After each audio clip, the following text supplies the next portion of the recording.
tous et à toutes. Merci d'être présentes. Merci d'être restés après cette pause qui m'a fait craindre le pire. Alors, je rappelle le titre, au pluriel, Nouvelles technologies, nouveaux remèdes. 4 intervenants autour de moi pour en parler. Je vais les inviter à venir. Monsieur Ulysse Michon de la société Cognitive Engines. Monsieur Gardinetti de la société Sim4Health, un voisin, puisque les locaux sont juste à côté. Monsieur Zemzemi de Rebrain et de l'INRIA, je crois qu'il y a 2 logos. Et enfin le professeur Bernard de l'Université de Bordeaux et du CHU, là aussi. Je vais vous laisser vous présenter dans un premier temps, en 1 minute chacun. Je pense que ça ira. Est-ce que vous pourriez me dire qui vous êtes ? Quelle est votre fonction et rôle dans votre entreprise ou établissement et ce que cet établissement ou entreprise produit ou vend? Monsieur Michon, on commence par vous. Oui, bonjour, Ulysse Michon. Je suis cofondateur de Cognitive Engines. C'est une société qui a maintenant 3 ans d'âge. Nous sommes une start-up. Nous avons une IA propriétaire et nous appliquons cette IA à la robotique. Et je crois que vous exposez juste à côté. Oui, tout à fait. J'étais présent toute la journée pour présenter notre application.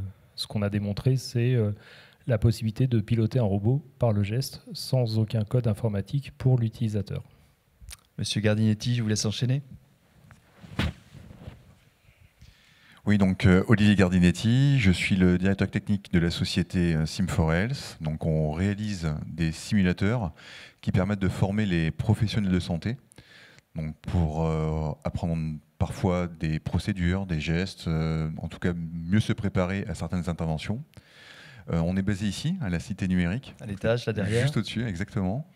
Et donc l'équipe est d'environ une 30aine de personnes au total, puisqu'on est sur différents sites.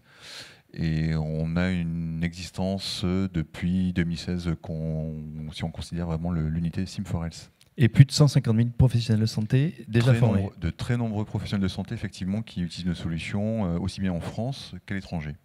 Merci, monsieur Zemzemi. Dans votre cas, c'est un peu plus compliqué parce qu'il n'y a pas une casquette, mais il y en a 2, ou alors une double casquette. Vous allez nous expliquer ça. C'est une double casquette. Donc, je m'appelle Nejib Zemzemi. Je suis chercheur à l'INRIA, mathématicien, pas de formation. Et je suis cofondateur de la société, la start-up Rebrain. Donc, mon employeur, c'est l'INRIA, mais je suis mis à disposition. C'est-à-dire que maintenant, on peut consacrer la moitié de son temps pour créer une start-up. Alors, je suis aussi aujourd'hui pour représenter Rebrain, hein, principalement. Du coup, Rebrain, c'est une start-up qui développe un logiciel de planification pour aider les neurochirurgiens à cibler des zones dans le cerveau pour traiter des patients atteints de la maladie de Parkinson ou de tremblement essentiel. Voilà. Donc, merci. Professeur Bernard, vous aussi, il y a 2 logos sur le programme, mais donc au moins 2 casquettes. Je dis au moins parce qu'en plus, vous avez quelques responsabilités nationales. Vous pouvez nous présenter tout ça? Oui, bonjour. Merci pour l'invitation. Donc Jean-Christophe Bernard, moi je suis professeur d'urologie au CHU à Bordeaux. Et donc effectivement, je suis universitaire et je dépends aussi de l'Université de Bordeaux. Et je suis en particulier spécialisé en chirurgie rénale et en chirurgie robotique. Et dans tout ce qui est application de l'intelligence artificielle, des modélisations 3D à la chirurgie robotique pour donc améliorer la qualité des chirurgies. Voilà, à côté de ça, je suis coordonnateur national du réseau français de recherche sur le cancer du rein et je coordonne le RHU Digital Urologie 3D, qui est un investissement d'avenir dont on a été lauréat en fin d'année dernière. Ça a été médiatisé, très bien. Bon, alors j'aimerais maintenant que vous nous expliquiez en termes le plus clairs possible, hein, s'il vous plaît, ce qu'est votre solution, ce qu'est votre nouveau remède, hein, si on se réfère au titre, ou votre remède phare. À quel besoin répond-il ou répond-elle la solution? En quoi elle se différencie des solutions qui prétendaient déjà répondre à ce besoin, si elles existaient? Quelle est la techno ou quels sont les technos derrière? Et voilà, tout ça en 3 minutes, bien sûr, hein, ça serait parfait. Je suis certain que vous savez remarquablement synthétiser. Professeur Bernard, donc parlez-nous de votre domaine d'excellence en quelques... Alors, la techno n'est pas véritablement la mienne, hein, mais le domaine d'excellence, c'est effectivement la chirurgie robotique et surtout tout le travail lié à la réalité virtuelle et à la réalité augmentée. Donc on part du scanner du patient, donc l'imagerie préopératoire, qu'on va modéliser. Il y a des algorithmes d'intelligence artificielle et ça va nous permettre donc d'avoir la modélisation virtuelle du rein à opérer. Donc c'est en particulier pour les chirurgies d'exérèse tumorale, pour les patients qui sont atteints de cancer du rein. On fait des chirurgies dites conservatrices, c'est-à-dire que l'enjeu, c'est de conserver au mieux le rein sain pour préserver la fonction rénale du patient, mais aussi traiter le cancer et donc passer en marge saine, comme on dit, et donc enlever la tumeur en totalité.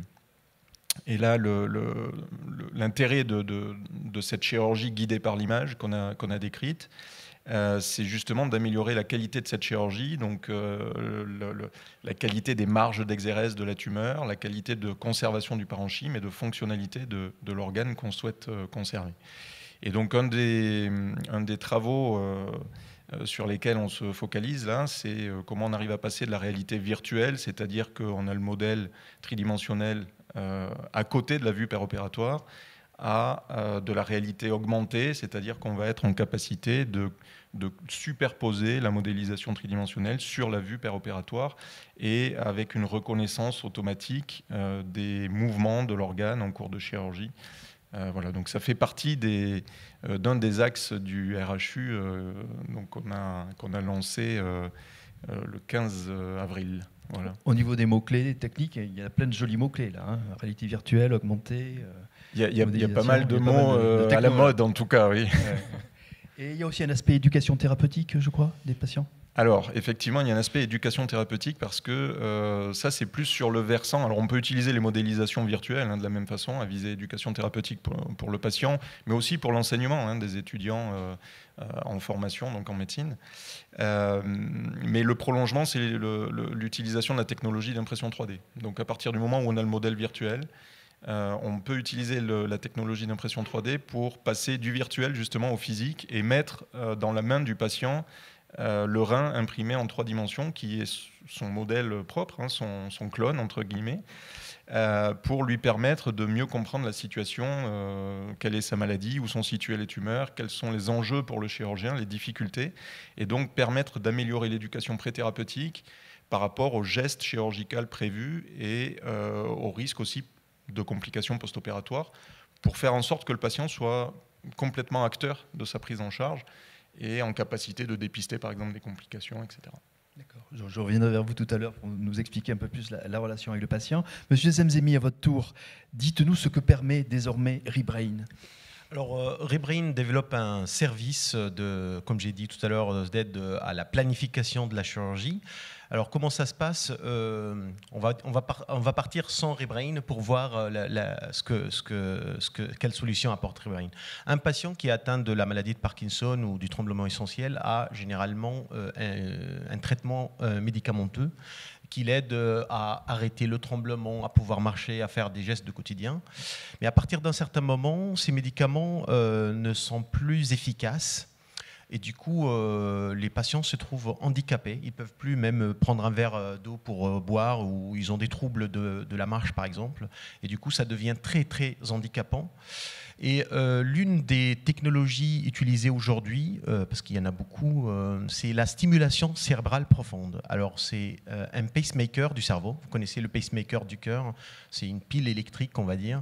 Et donc, ça consiste à mettre des électrodes dans le cerveau du patient, dans des zones précises, et c'est redoutablement efficace. En fait, c'est le on-off. Vous voyez vraiment la personne qui tremble, et que dès que vous allumez le stimulateur, ça arrête complètement et la personne est capable de... On le voit bien sur des vidéos sur YouTube. Ouais, malheureusement, je n'ai pas pu présenter des vidéos. J'avais préparé des vidéos pour ça, mais...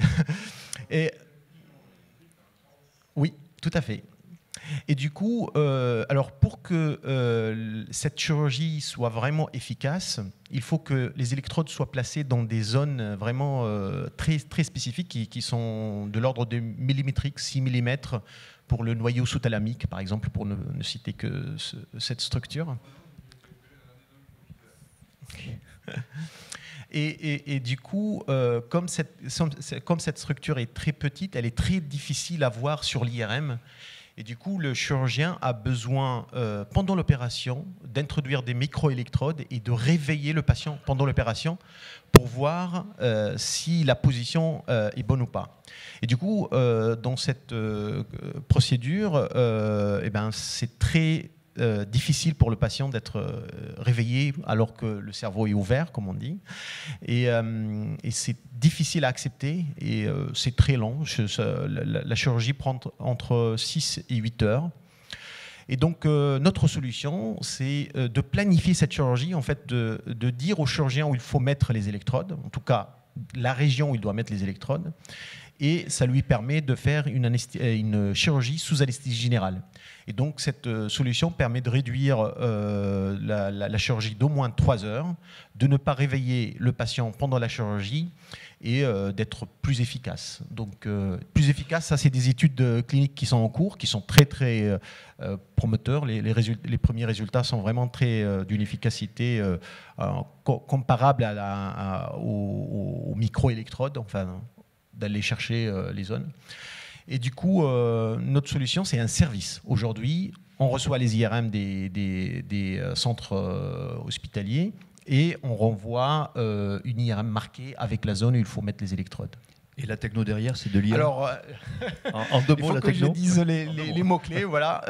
En fait, effectivement, on a fait un apprentissage sur une cohorte de patients, enfin d'images médicales avec une labellisation qui dit que la position, elle est bonne. Donc, on a appris ce que faisait le médecin avec les microélectrodes. Et du coup, on apprend sur des couples d'IRM position optimale de stimulation et on prédit les positions. Et notre service, comme je vous ai dit, on est obligé de mettre le service dans le cloud avec des certifications, on va revenir peut-être, des certifications d'habilitation aux données de santé. En fait, le serveur dans lequel arrivent les IRM, c'est un serveur sécurisé dans le cloud. Et donc voilà, notre solution, elle est proche du jumeau numérique parce qu'on veut intégrer beaucoup d'autres informations. Aujourd'hui, c'est radiologique, clinique, et on voudrait rajouter des données épidémiologiques aussi. Merci. Monsieur Gardinetti, Olivier, dans votre cas, le remède, c'est quoi fourni par Sim4Health? Est-ce que c'est vraiment un remède ou... Je ne sais pas si c'est un remède, en tout cas, je pense que c'est une bonne préparation pour ce qui suit, en fait. Donc nous, comme je disais tout à l'heure, on fabrique, on réalise des simulateurs pour préparer les professionnels de santé dans les situations qui sont parfois délicates, ou en tout cas de mieux se préparer pour toute situation qui nécessite une bonne compréhension d'une pathologie. Qu'est-ce qu'on fait? C'est des simulateurs qui vont être soit sur écran, ce qu'on appelle sur écran, c'est sur ordinateur, tablette, mobile, ou encore sur casque de réalité virtuelle. Donc là, à nouveau, quelques mots-clés qu'on a cités tout à l'heure. L'idée, c'est vraiment de plonger en fait l'utilisateur, qui peut être un professionnel de santé, un aide-soignant, une infirmière, dans une situation où il va essayer de comprendre une procédure, de bien la saisir, de voir quelles étapes il doit réaliser, pour pouvoir mieux la réaliser dans le réel. Donc, si on peut dire, c'est une sorte de simulateur au sens de l'aviation, mais appliqué à la santé. On n'aurait pas idée, par exemple, d'envoyer directement un pilote sur un avion volé à plus de 10 000 mètres. On va quand même essayer de le former un petit peu. Alors certes, il va lire des livres, il va s'entraîner, il va essayer de comprendre la mécanique, l'aéronautique, mais il va surtout s'entraîner beaucoup sur simulateur. C'est des formations très courtes ou au contraire assez longues? En fait, c'est assez variable. Ça va dépendre de l'objectif pédagogique. Mais je dirais qu'en moyenne, les simulateurs en question vont autour de 15, 20, 30 minutes, parce que les procédures sont à peu près de cette durée-là. C'est très très variable. On peut aller sur de la chirurgie, donc de la préparation par exemple de pose de stent, la prise en charge d'un patient lors d'une urgence particulière, pneumothorax ou autre, dans laquelle le médecin doit réagir très très vite, ou simplement des procédures qui sont beaucoup plus peut-être courtes, dans la préparation de médicaments, dans l'application de certaines procédures liées à la radioprotection, pour s'assurer qu'on on réalise bien toutes les étapes requises lors de la manipulation de dispositifs médicaux. Donc c'est vraiment assez variable. Mais je dirais que l'un aussi des avantages du système, c'est bien de pouvoir se soustraire à la problématique du réel, puisqu'on peut faire un peu tout ce qu'on veut, à la limite. On n'implique pas un patient réel dans cette situation-là. Et c'est bien d'être mieux préparé et surtout de pouvoir le refaire plusieurs fois sans aucun risque, en fait. Et votre slogan, c'était à une époque jamais la première fois sur le patient? Alors, c'était pas le nôtre, mais on l'a bien repris, c'est vrai. C'est celui de la HAS, en l'occurrence. Jamais la première fois sur le patient. Bon, effectivement, il y a toujours une première fois sur un patient, de toute manière. Mais l'idée, c'est vraiment de se préparer au mieux. Vraiment de la même façon qu'un pilote peut se préparer à des situations un peu plus délicates, qu'il soit dans la mesure de réagir le plus rapidement possible et de la meilleure façon possible. D'accord, merci. Monsieur Michon, vous, par contre, vous êtes en plein dans la techno-robotique. On pourrait dire que vous êtes un pur player du monde qui nous accueille aujourd'hui. D'ailleurs, si vous vous exposez sur le stand d'Aquitaine Robotics, mais quel est votre lien avec la santé ? Alors en fait, tous les interlocuteurs ont parlé de l'homme réparé, là où nous on essaye de prévenir en fait d'abîmer l'humain. Aujourd'hui, la société avec des forts volumes de production finalement a servi l'humain à des gestes répétitifs et il utilise son pouce préhenseur et son index et ça crée ce qu'on appelle une TMS, une inflammation effectivement durable et le seul moyen d'éviter c'est d'arrêter ce métier et de faire autre chose.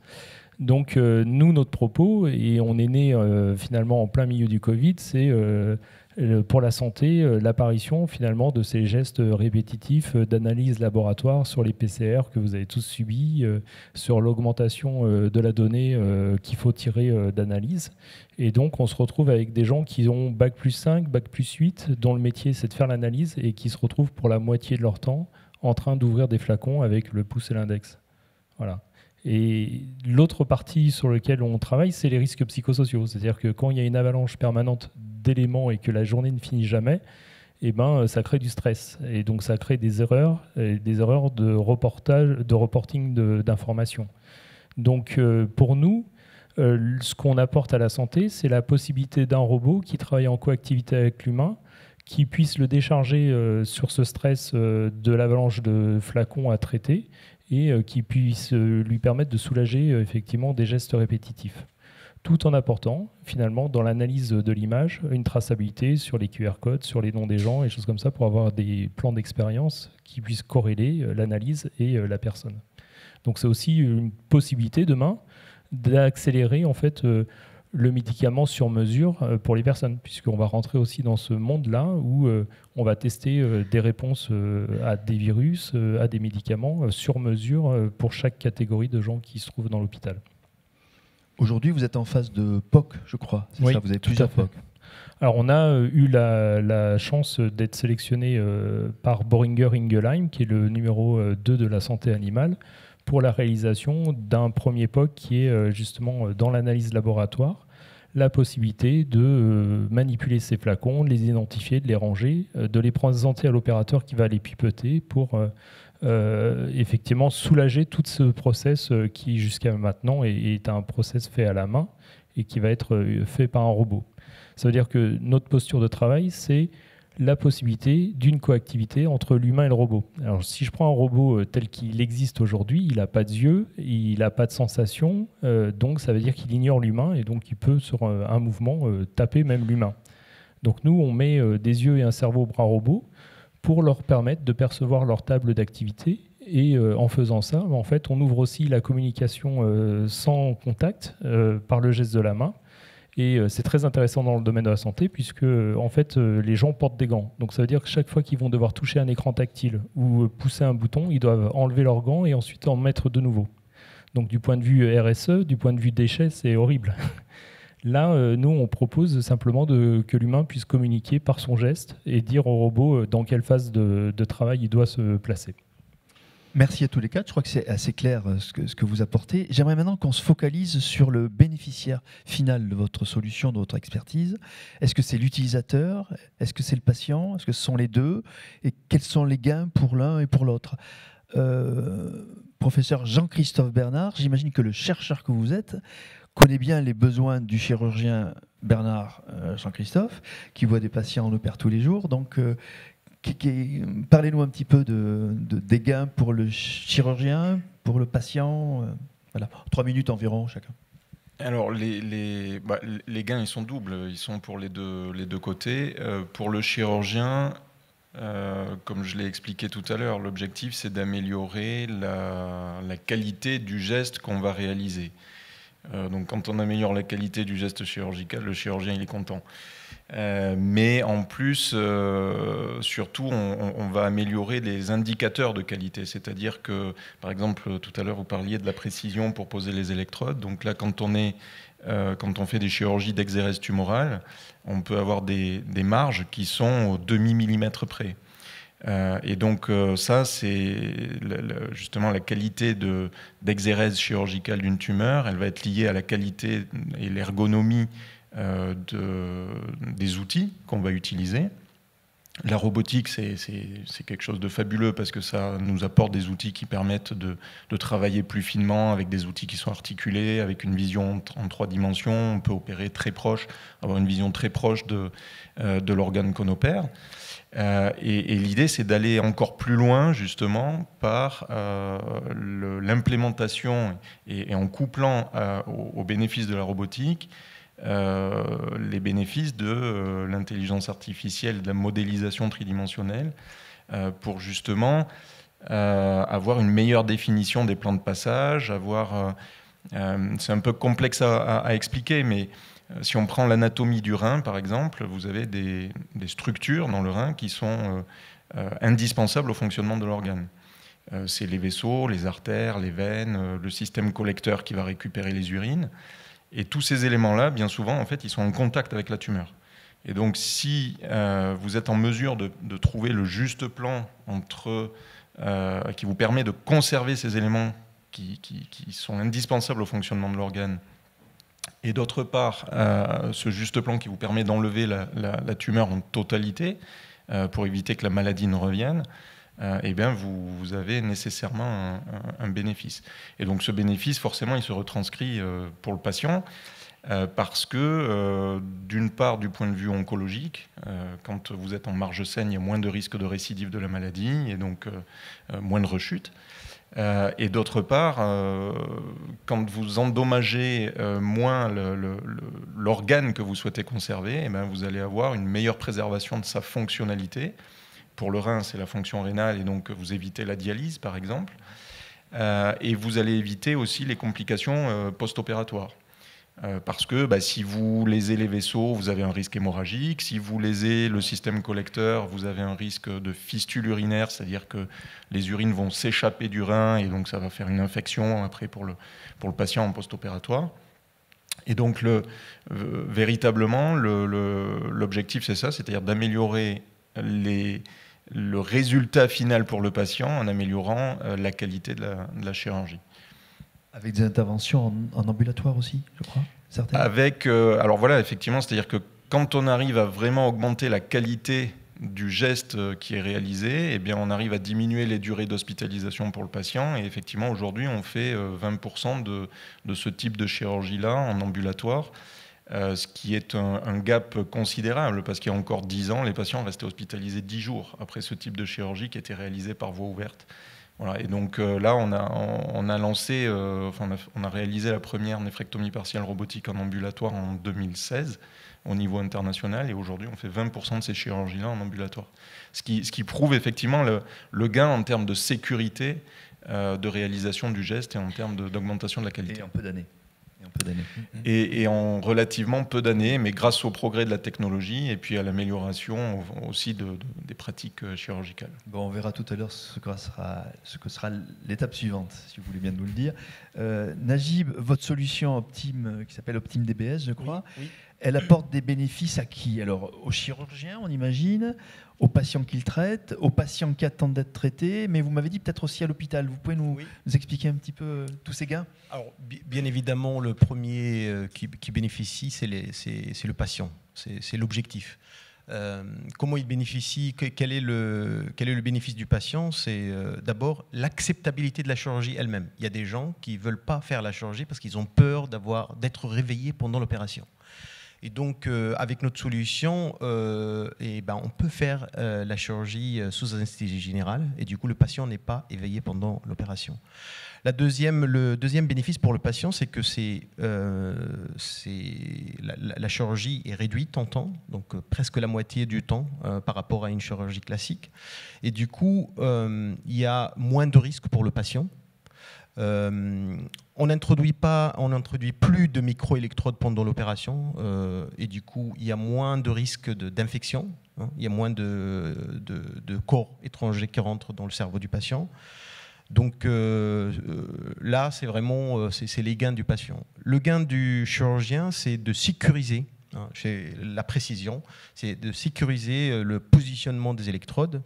On a remarqué, mais c'est pas moi parce que moi je fais pas les chirurgies, mais mon collègue, votre collègue Emmanuel Cuny, professeur en neurochirurgie, il a remarqué que quand le patient est endormi, le cerveau bouge moins. Donc l'acte de précision est beaucoup plus précis que quand le patient est éveillé. Donc le bénéfice du chirurgien, c'est aussi d'avoir moins de temps dans la chirurgie, donc il peut faire autre chose. Ce qui rejoint le bénéfice de l'hôpital. L'hôpital, oui. Parce que l'hôpital, avec une chirurgie classique, on va dire, la salle d'op est réservée pendant toute la journée, entre 6 et 8 heures. Et du coup, maintenant, avec la chirurgie sous anesthésie générale, on peut la faire entre 3 heures, 3 heures et demie, et du coup, il peut prévoir une deuxième chirurgie. Alors, pas nécessairement une stimulation cérébrale profonde, mais le service de neurochirurgie peut prévoir une deuxième chirurgie qui peut se faire dans la journée. Et du coup, d'autres patients qui sont en attente peuvent bénéficier. Donc, voilà, les trois bénéfice acteurs. Économique aussi, ce qui compte aussi.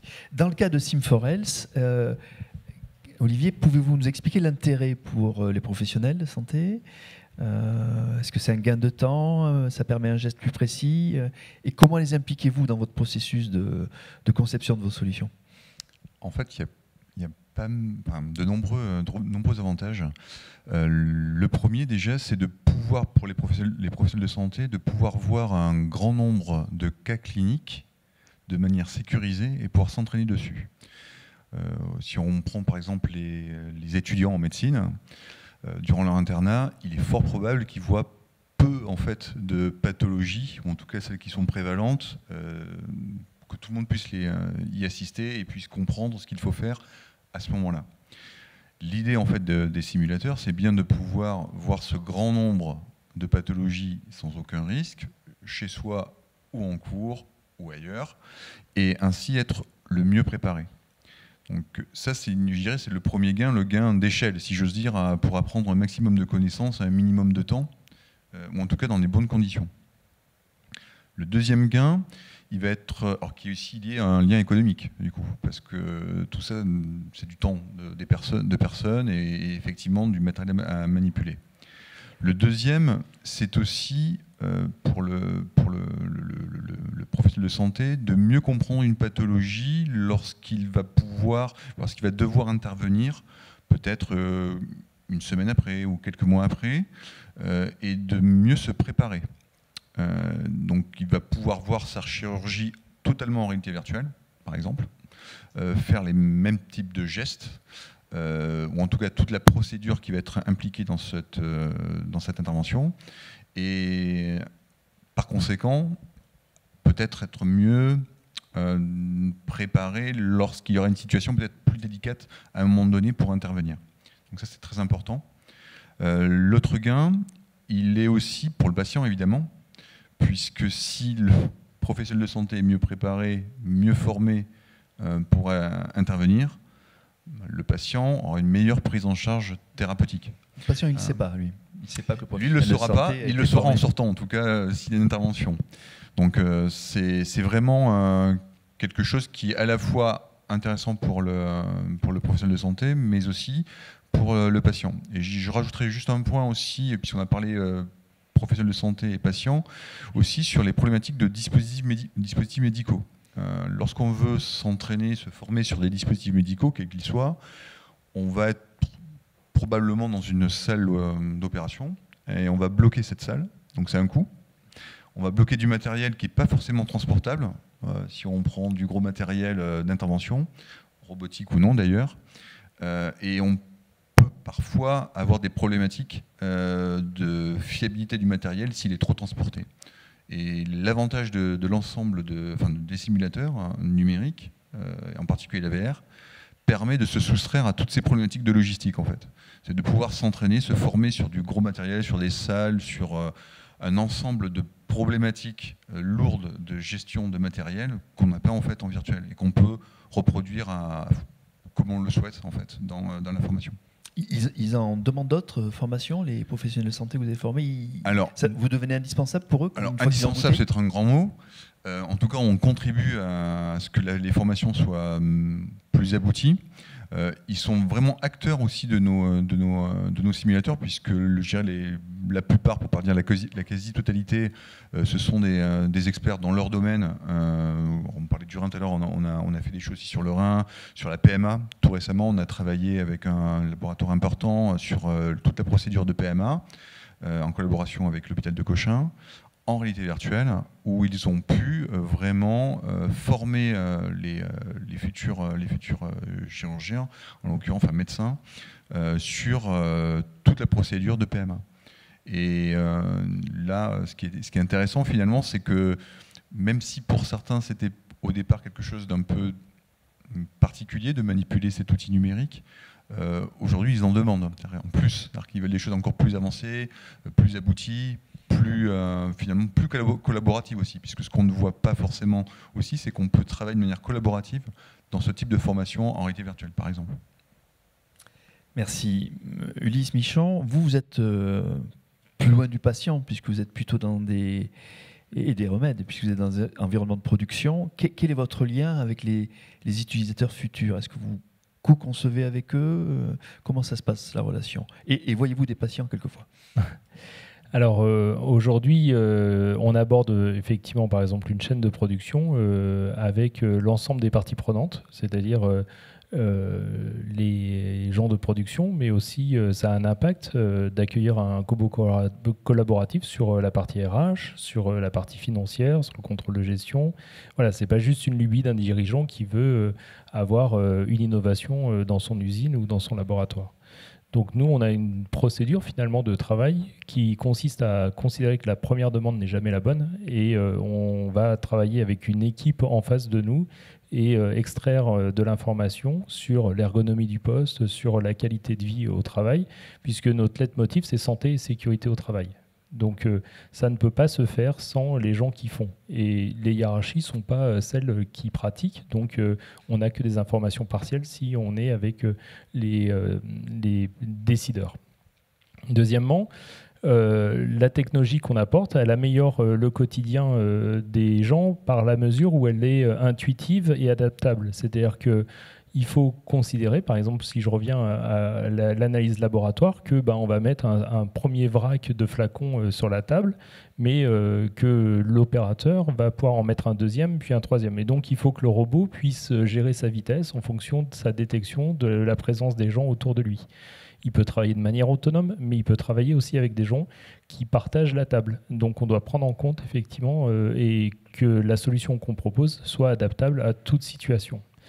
Et pour revenir à l'industrie, par exemple l'industrie pharmaceutique, on peut considérer que le packaging va changer. Donc il faut aussi éviter de maintenir des compétences en informatique pour ensuite reprogrammer le robot à un nouveau packaging. Et on ne sait pas les produits de demain. Donc nous, notre offre, c'est de dire qu'on livre un robot avec une fonctionnalité d'adaptabilisation et que l'opérateur de bord de ligne, sans connaissance en informatique, pourra le reprogrammer par le geste de la main pour qu'il puisse prendre des packagings qui n'existent pas aujourd'hui.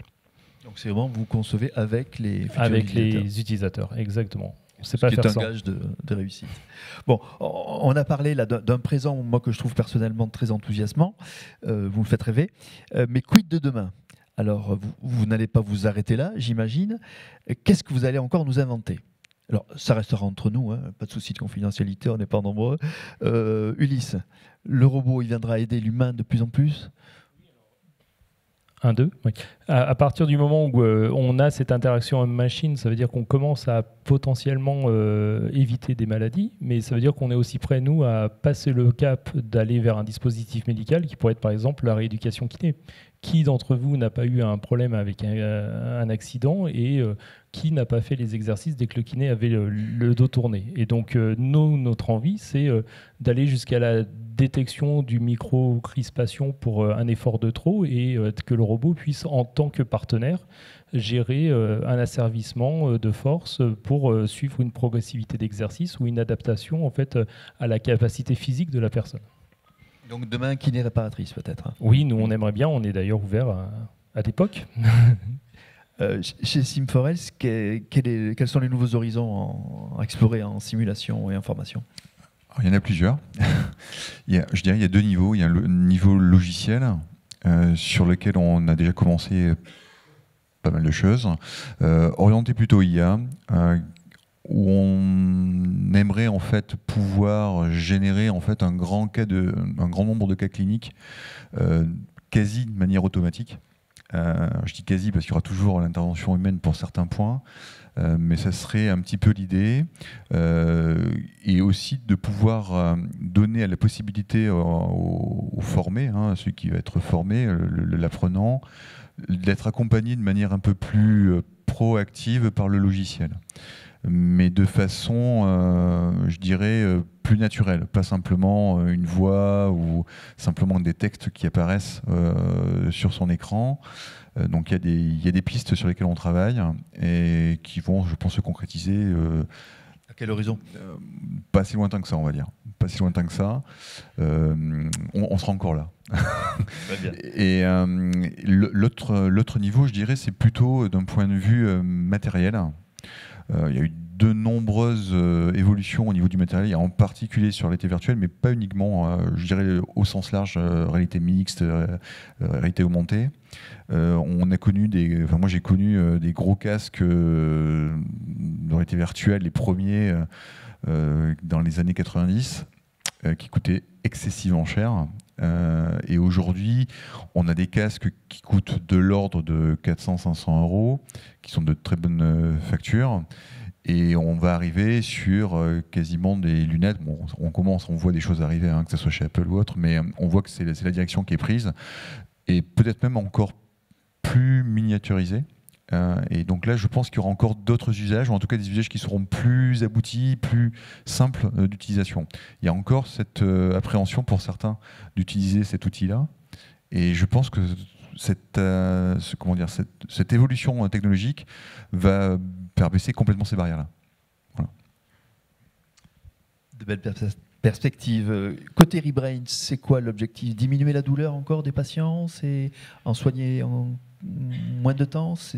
Quel est l'objectif? Alors, je pense que pour le temps, c'est plus compressible, parce que une fois que vous avez le positionnement de l'électrode, après, il faut y aller. Donc là, c'est une procédure qui sort de notre domaine, on va dire, d'expertise. Par contre, il y a d'autres techniques chirurgicales que la DBS. Donc il y a des techniques lésionnelles. Au lieu de mettre un pacemaker dans le cerveau, on va détruire certaines zones qui sont responsables de ce dysfonctionnement électrique dans les neurones, et qui vont arrêter le tremblement. Et donc il y a 2 techniques. Il y a les ultrasons focalisés qui chauffent en gros les cellules et qui détruisent les cellules pour arrêter le tremblement. Et il y a la radiochirurgie. Et donc ces 2 techniques sont des techniques qui sont des nouvelles technologies en fait. Et la problématique du ciblage, de trouver les bonnes positions où il faut ablater, enfin faire une ablation, est beaucoup plus importante, parce que pour le stimulateur, on peut l'arrêter, on peut faire on-off, mais par contre, quand vous détruisez des cellules, on ne peut plus revenir en arrière. Donc ce sont des techniques irréversibles. Et du coup, le challenge d'être précis est beaucoup plus important. Et donc là, on vient de conclure un contrat avec le CHU de Marseille, la PHM, pour pour la radiochirurgie et on est en perspective aussi pour les ultrasons focalisés. Ça, c'est de point de vue, on va dire, technique. Il y a 3 techniques, DBS, radiochirurgie, ultrasons focalisés. Mais il y a le raffinement, on va dire, du ciblage. Comme je vous ai dit, les structures du noyau sous-thalamique, par exemple, ça fait 6 mm. Et on ne sait pas aujourd'hui, pour un patient parkinsonien qui a des troubles de la marche, par exemple, ou un autre qui a beaucoup de tremblements, ou un autre qui est trop akinétique, est-ce que c'est la même cible? Et là, donc les gens ciblent dans le noyau sous-thalamique, mais là, on pense qu'il y a des régions, dans ces 6 mm, il y a des régions spécifiques pour chacun. Et donc là, on voudrait apprendre, il nous faut beaucoup de données là par contre, des données pas seulement radiologiques et cliniques, mais aussi des données de qualité de vie de patients, hein, pour apprendre à avoir le ciblage spécifique, patient spécifique. Donc c'est plus personnalisé, plus, comme je vous ai dit au tout début, aller vers le jumeau numérique, c'est-à-dire avoir une représentation du patient dans l'ordinateur pour pouvoir apporter les meilleures solutions. Donc, des gros travaux en perspective. De recherche. Professeur Bernard, vous, c'est en termes d'objectifs, côté patient et côté chirurgien, est-ce que vous pouvez nous parler un petit peu de vos espoirs, de vos rêves? Oui, les objectifs, c'est, alors je l'ai évoqué tout à l'heure, c'est passer de la réalité virtuelle à la réalité augmentée. Donc là, il y a quand même un gros travail d'apprentissage, de reconnaissance de l'image, reconnaissance surfacique, pour être en capacité de recaler de façon dynamique la modélisation 3D sur la vue péropératoire, et puis que le modèle suive les mouvements de l'organe que le chirurgien va imprimer avec les instruments. Donc ça, c'est un gros challenge. Ensuite, il y a quand même aussi tout le champ de l'évaluation de ces nouvelles techniques et de ces nouvelles technologies. Et c'est aussi, ça repose sur l'intelligence artificielle et le machine learning, avec l'exploitation de grandes bases de données, ce qui a été abordé là juste avant. Et donc on a la chance, par le biais du réseau français de recherche sur le cancer du rein, on a un entrepôt de données de santé qui est partagé sur 41 centres en France, qu'on coordonne là, au CHU de Bordeaux. Et on a les données de plus de 14 000 patients maintenant qui ont fait confiance à ce projet et qui participent activement à ce projet. Et donc, par l'application là, du machine learning, on va être en capacité aussi d'évaluer l'intérêt de ces nouvelles technologies, parce que ça peut être joli, sympa à utiliser, chouette pour le chirurgien, mais il faut aussi derrière qu'on prouve qu'il y a un bénéfice vrai en termes d'amélioration de la qualité des soins pour le patient. Et le troisième, quand même, gros challenge aussi, c'est, je vous ai dit qu'on pouvait passer de la modélisation virtuelle à la modélisation imprimée en 3 dimensions, donc l'utilisation de ces technologies d'impression 3D. Alors, on l'a fait à visée d'éducation pré-thérapeutique pour le patient. Mais là, notre objectif, c'est d'être en capacité de créer des jumeaux imprimés en 3D, en tout cas des organes ou de moitié d'abdomen, pour simuler les chirurgies. Donc non pas de la simulation virtuelle, mais cette fois-ci de la simulation physique, donc basée sur le modèle propre au patient, imprimé en 3D avec donc des matériaux qui soient le plus biomimétiques possible, de façon à ce que le chirurgien puisse s'entraîner à faire une chirurgie personnalisée en amont de la vraie chirurgie. Et donc on reprend toutes les thématiques que vous avez déclinées justement sur le bénéfice pour la formation, pour l'entraînement, qu'on peut transposer à ce que font les pilotes d'avion, voilà, avec la capacité de faire soit des simulations génériques, c'est-à-dire on a une bibliothèque de différentes situations, donc de reins malades, tumoraux à opérer, soit véritablement des procédures de simulation patients spécifiques. Vous êtes modeste, vous ne nous avez pas dit dans le monde et en France comment vous situez l'excellence bordelaise et de votre équipe. Bon, on se situe pas trop mal. On se situe pas trop mal, mais après, c'est des thématiques qui sont abordées par d'autres équipes aussi. Mais effectivement, tout ce que j'ai cité là fait partie des axes de travail du RHU Digital Urologie 3D, qui est un projet intéressant qui a fait l'objet qui a été lauréat suite à. On est passé devant un jury international, etc. Sûr, donc voilà, ça prouve qu'il y a un intérêt sur ces thématiques-là. Clairement, on n'est pas retenu par hasard. Je vous remercie de votre attention, de votre participation, et vous pouvez applaudir les intervenants pour la qualité et la clarté de leurs propos. Merci.